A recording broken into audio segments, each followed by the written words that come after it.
स्वागत है विष्णु अवतार श्रृंखला में। आज हम जानेंगे भगवान विष्णु के 7वें अवतार राम अवतार की पूरी कथा। ये कथा किसी साम्राज्य या शक्ति के प्रदर्शन की नहीं है, बल्कि ये उस आदर्श की कहानी है जो मानवता को धर्म का मार्ग दिखाता है। एक ऐसे राजकुमार की कहानी जिनका हर कर्म, हर वचन और हर त्याग केवल एक ही सिद्धांत पर आधारित था, मर्यादा। ये कथा है मर्यादा पुरुषोत्तम श्री राम की। तो हमारी कहानी का आरंभ होता है सरयू नदी के तट पर बसी एक भव्य नगरी अयोध्या से। यहाँ राजा दशरथ का धर्म राज्य था। प्रजा हर तरह से सुखी थी, पर राजा का हृदय एक उत्तराधिकारी की कामना में व्याकुल रहता था। पवित्र यज्ञ की अग्नि और देवताओं के आशीर्वाद से आखिरकार राजमहल में 4 दिव्य बालकों का जन्म हुआ।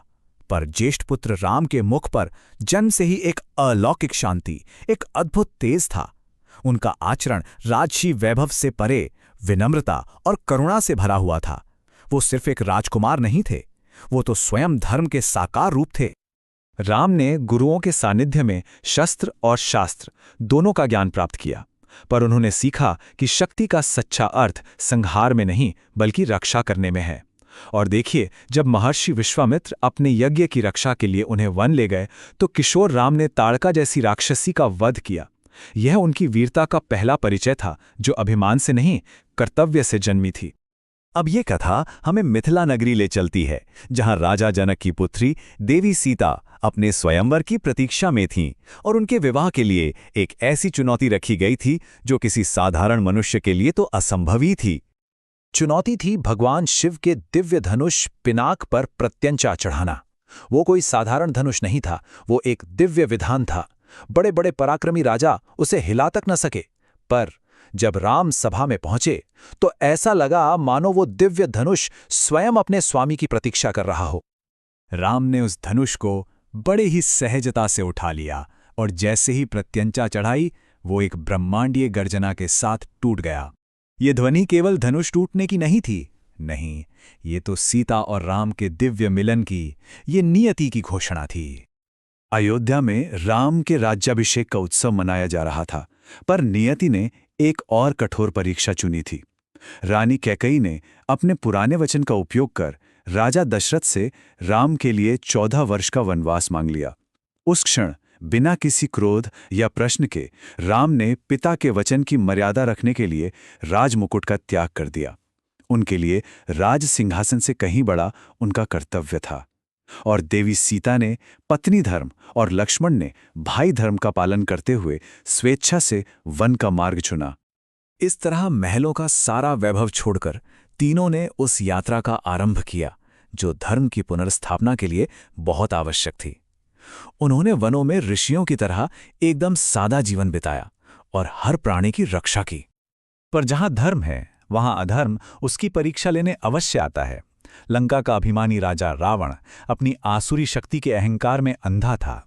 उसने एक मायावी स्वर्ण मृग का भ्रम रचा ताकि राम को उनकी कुटिया से दूर ले जा सके, और उस एक असुरक्षित क्षण में उसने देवी सीता का हरण कर लिया।